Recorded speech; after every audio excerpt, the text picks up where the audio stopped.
Okay, so now that we've gone through the basics of Lumentio, right? We've talked about generating the masks, we've talked about applying the masks, refining the masks, and finishing touches here.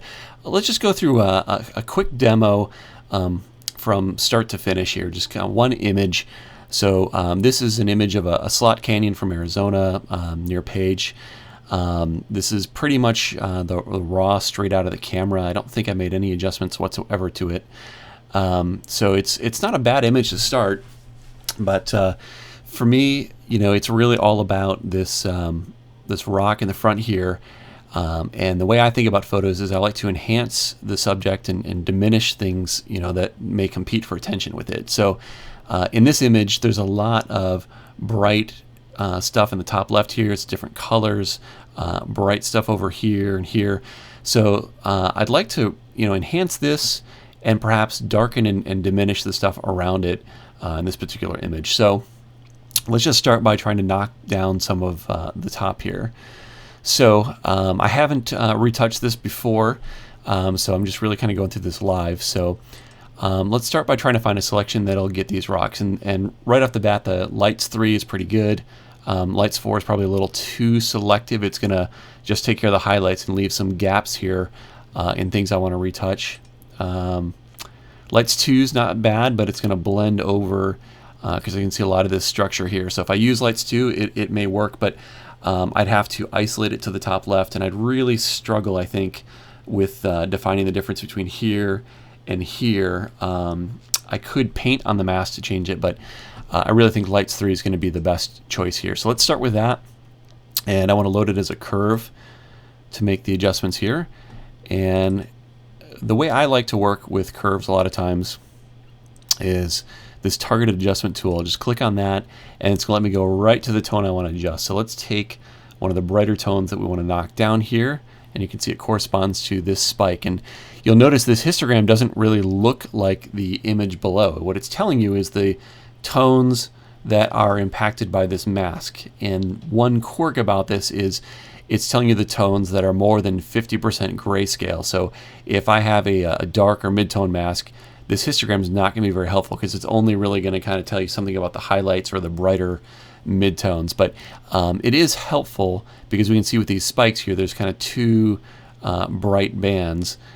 So we could just start working right from this, knowing that this is probably a lot of the image. But with this adjustment tool, it's going to give this little circle you can see moving up and down the line there, and that is exactly the tone that I'm reviewing. You can see here I've got these dark tones, and they're not selected at all. They don't show up in the histogram. Well, they're at least less than 50% selected, let's say that.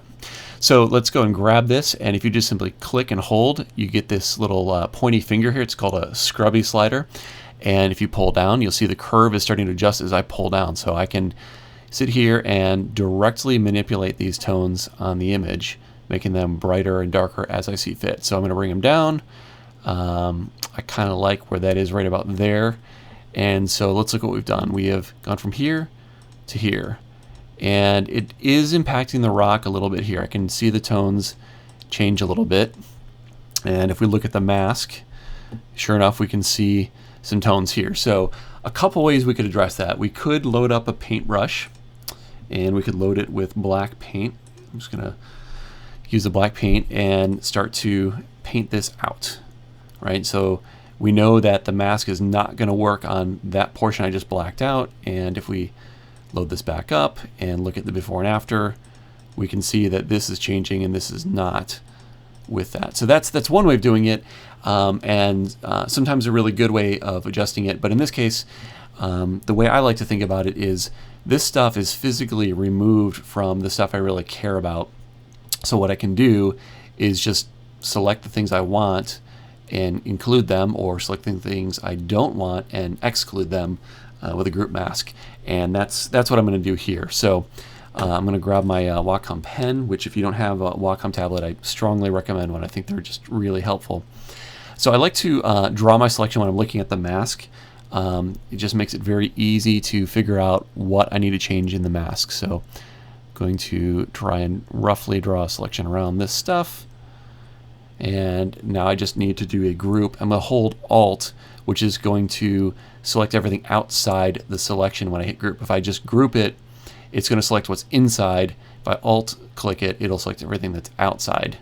And you'll see here, everything outside is white, so it's selected. And if we get that wrong, no big deal. You could undo and regroup it, or you could just simply hit Command I when you have the mask selected, and that you'll see is inverting the mask. And you can see, sure enough, it's changing whether this is impacted or this is impacted. So we'll put it back here, and if we look at the before and after, we can see that it's not impacting the rock. I don't see any funny edges here, although this is still impacted, so I didn't really get that right. And I kind of did that on purpose just to prove a point here. But so we could further paint that out right on the mask here. I'm just going to go back to my brush with the V key, and I like to use a brush that typically has a bit of a soft edge, a pretty soft edge, and I can just simply paint black on this mask here, and that's knocking out this little edge here. Now, because I've made a hard selection with the select tool instead of painting that area, there's definitely a chance that there's some funny edges. If I zoom in, there may or may not be some edges that look a little weird because the mask doesn't have any subtlety to it. So what I'd like to do, if I select that way, is just put a feather to the mask, and from experience, I know that somewhere in the middle here is going to be just fine. All I'm trying to do is just make sure there's no obvious signs of retouching. So we now have, I'm going to open this up a little bit here, oops, just so I can read the name. And so I've got my lights 3 applied, on this curve. So I'm just affecting the lighter tones, and I've put this group mask on top of this restricting mask, so that this only occurs in these white areas, right? So the black in the middle is not getting adjusted. And if we look at our mask again here, here's the original unretouched mask. Well, we painted this black, but it's basically the original mask. And then we put this adjustment on top of it here, and obviously feathered the edges. You can see they're a lot more smooth than the original selection. Well, another way to visualize this, and one thing I like about this ungroup option, it doesn't just save clutter and file space, but actually shows you exactly what's being selected, because it's hard to sometimes think through, how does this mask interact with this mask? So I can just ungroup it, and just to show what happens here if I select the wrong thing. If I am not on the group, it's going to warn me it's not a group. So just make sure you click on the right area, the right layer, and I'm going to ungroup it. And so what it's done now is taken the top mask and applied it to the bottom, and you can see that it's the lights 3 without this rock. And I still have some selection in the rock here. So if I wanted to, I again could load up my brush and further paint this down. I've got a soft brush, so I'm pretty comfortable painting right on it. And I may even want to do a little retouching on these selection edges. Yeah, it just totally depends on the image, whether or not you want to make these refinements to the mask. But this is a great mask, and definitely suits our purpose. So we've toned that down, but it looks a little muddy, and that's because when you darken tones, they tend to get a little more orange. We're also taking lighter tones and bringing them down, but we're not changing the darker tones. We're reducing contrast by making the highlights get closer to the darks. So one thing we can do there is get rid of some of that extra color by just changing over to the luminosity blending mode. And if I show the before and after, you'll see that before there was just kind of muddled orange throughout because we really added a lot of color by darkening. And the after with luminosity blend mode, now there's a little bit more range of tone there. It's not that I've actually changed the brightness of the pixels. I haven't. I've actually changed the color, so it's more of a desaturated orange going to a more saturated orange, which gives the appearance of having a little more contrast there. So that was a quick way of taking this area and diminishing that somewhat. I probably want to diminish this a little bit, so let's work on that. So I don't even know what tonal value this is, and I'm just going to simply try and pick it. And this is a pretty low contrast image, so I know I can use probably a narrow mask without selecting the wrong stuff. And what I'm going to do is look for a lighter tone here, because I want to center my mask on the lighter tone, knowing that the darker tones may bleed into other areas. So I'm going to center my mask a little bit high and avoid how much it might cross over. So just say OK. And the zone picker has got a really nice edge here. Obviously, it's selecting a lot of things we don't want, but it's done a great job of selecting this area, which is exactly what we need. There's a little bit of watch out here in how we blend this area. But so we're going to take that and load that to a curve. And I'm going to make my adjustment to it and take the targeted tool, grab again that brighter tone, bring that down a bit, not too much. It starts to get a little bit kind of crunchy, but I kind of like where that went. So obviously I've got a lot of collateral damage here, so the quick and easy way to fix that is we're just going to load a group over it. Actually, sorry, let me undo that. I'm going to alt click the group, which starts with a black mask, and now I can paint in. So right now this is completely not affecting the image because I've blacked out the whole group. Everything inside this group here, which is just this one layer, has no impact when this is black. So we load up our paintbrush. I'm hitting D for the default black and white. I can make my brush a little bit larger, and I'm just going to simply start brushing in this area that I want to tone down. And we can see when I let go of the brush, that comes through, and because I've got this set to a lower flow, you know, I'm kind of building up progressively. A lot of times I'll even go less than 13%. I might go down to 1, 2, 3% if it's a really critical area. But this is a pretty easy area to adjust, so I'm not very worried about that. So now I've got this darkening adjustment on the brighter tones in the top right. That's kind of how these things all work together. And you can see the before and after, taking this bright area and done this. And again, it's losing a little bit of kind of the texture, maybe more than I want. So I just wanted to darken. I didn't necessarily want to make it look like there wasn't texture and something interesting about this rock here. I just wanted to diminish it a little bit so that this could stand out more. And so I can take this and change the blending mode on the group to luminosity, and it does that pretty nicely. We'll see, you know, the before and after here is actually really subtle. Let's see. Well, the luminosity of the group actually is not what we want to do, so let's undo that. Another reason you don't want to change the group mode here, if I try to ungroup, you're going to get a warning now that you cannot change a group that's set to anything other than pass-through. And the reason is that pass-through basically lets everything inside the group flow down to lower layers. If you're in normal, then the adjustment layers are constrained within the group if there's any other pixel layers other than the adjustment layer. And if you have other blending modes, there's just no way of combining these masks if this is not set to pass through. So that's just one of the limitations of ungroup. There's just no way to combine them other than to just simply rasterize the entire group into a pixel layer. So let's go back to our pass through. And what we actually want to do is take the blending here and change this to a luminosity adjustment. And so we've done that, and we'll see that, you know, the group is coming through pretty nicely and has nice texture to it. And at this point, now that it's back to pass through, if I want to, I can ungroup it.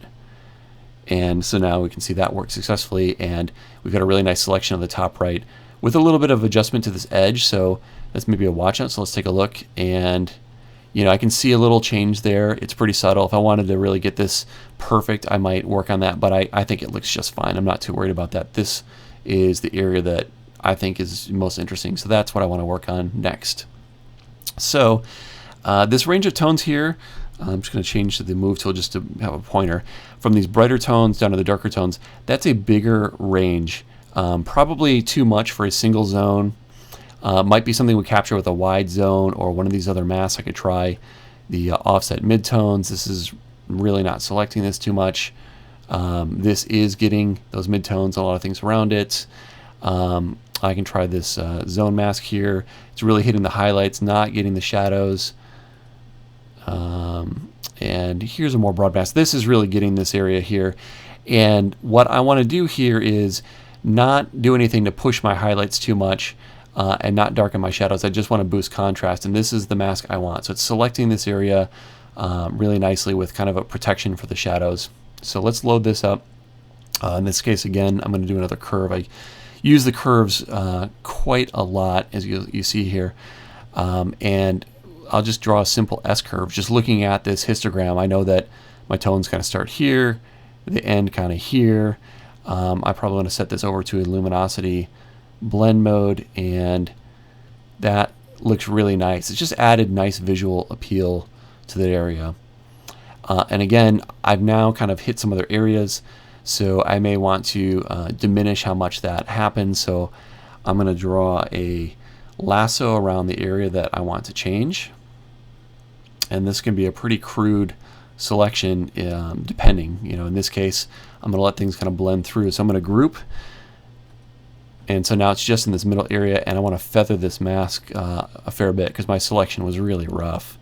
And so now we can see that things look really good. I'm looking for any sort of fringe effects here around the edge of my mask because I was pretty quick and dirty about that. But it's not doing anything I don't like there, so it looks really good.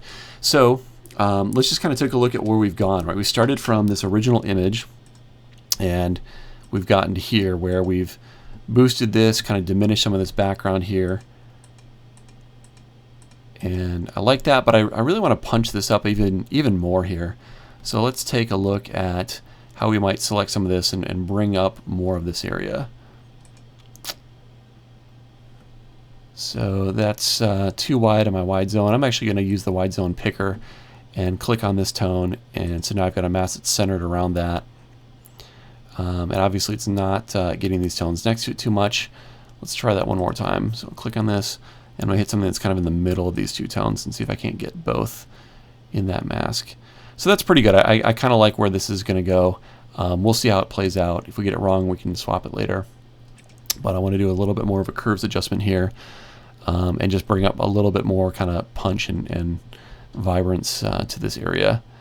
So let's grab this and bring this up and kind of draw a little bit of an S-curve here.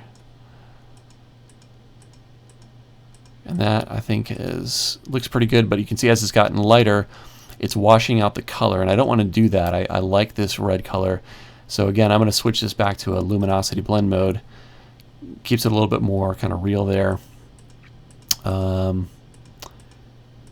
I don't love that. It actually is kind of washing this out. So let's try a different mask. So that adjustment's not bad, but let's reload our mask, and this time I'm going to do it more on these darker tones here.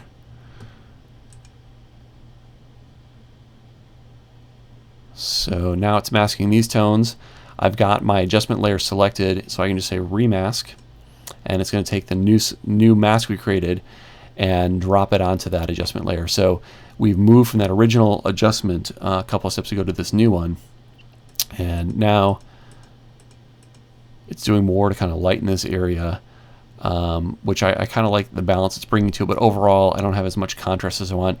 And again, this is impacting a lot of areas outside of my selection. So if I just simply grab this, click and drag, drop it in this group, I've now restricted this the same way I restricted the other layer, so they're both now in this group. And this rock is looking better. I want to add just one more kind of level of punch to this, a little bit more contrast across this. And I'm probably just going to use a midtones mask, which is a nice way usually of doing that.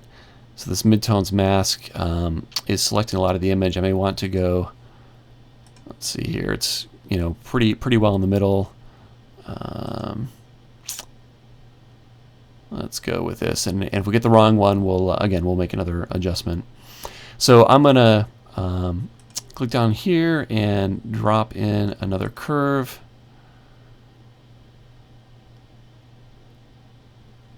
Sorry, and it's going to show up on top, so let's just move it back into the group because we know we just want to apply it in here. And let's start drawing our S-curve. And so looking at the range of tones here, you can see there's not a huge range here. It's kind of from here to here. And I kind of like that red, but let's see what happens if we try the luminosity once again. I'm actually going to keep it. I'm going to go undo that. So I kind of like that. Everyone's going to be different on that, but that has added a lot of punch to this. So I like where that's gone. And so now I just want to do one finishing step. I still want to bring these tones down in the outer edges. I want to vignette the image.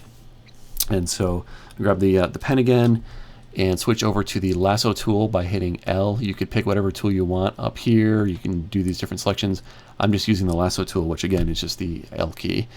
And I'm going to draw a rough selection around this area that I want to vignette. And when I use the vignette tool, it's going to do a vignette around that area. And if I Alt click the vignette.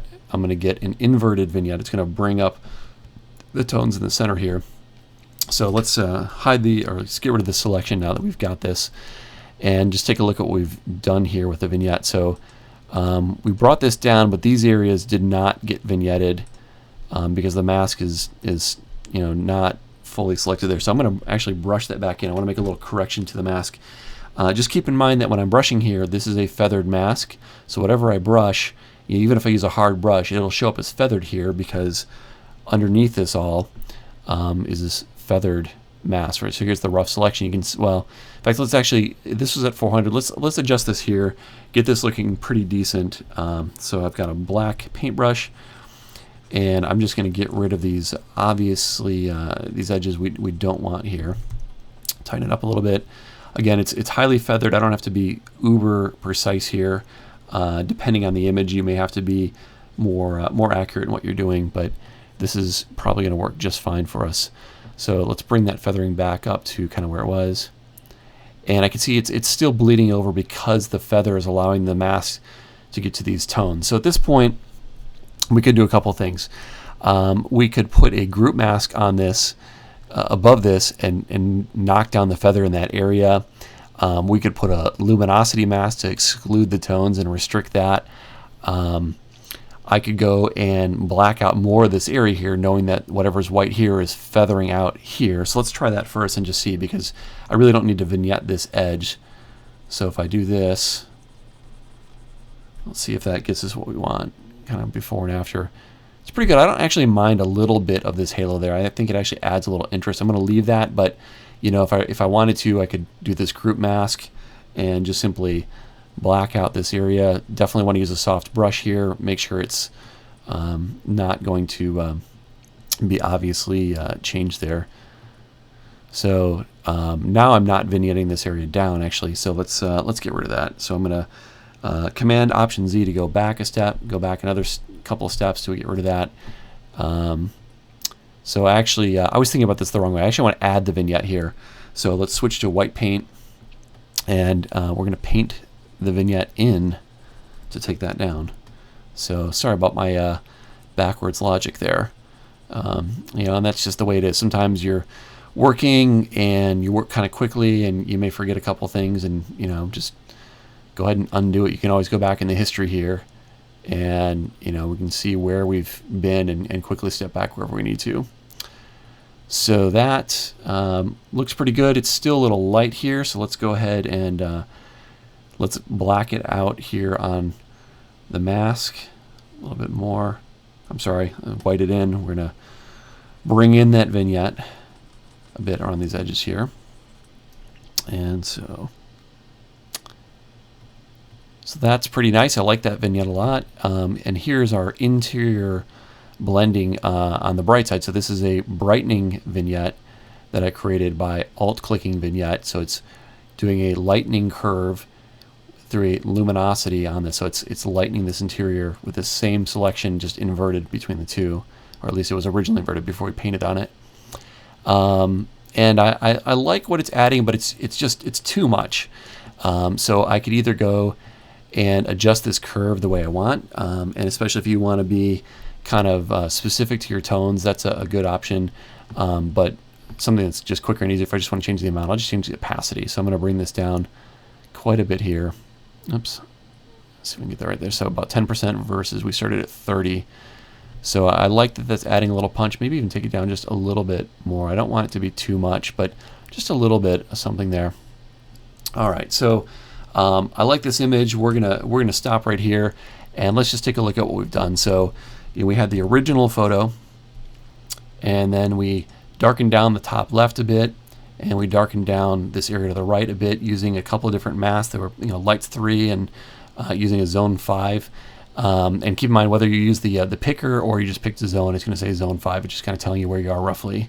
Then we added this group of changes to punch up the middle here. So I'm going to turn this on and just kind of step through this. So we had the adjustments on the outside. Then we made one adjustment here to bring a little bit more punch to the highlights. This next one, which kind of lightened up the image overall. and then this next one, which brought more contrast and a little color, since we didn't use the luminosity mode there, or the luminosity blending.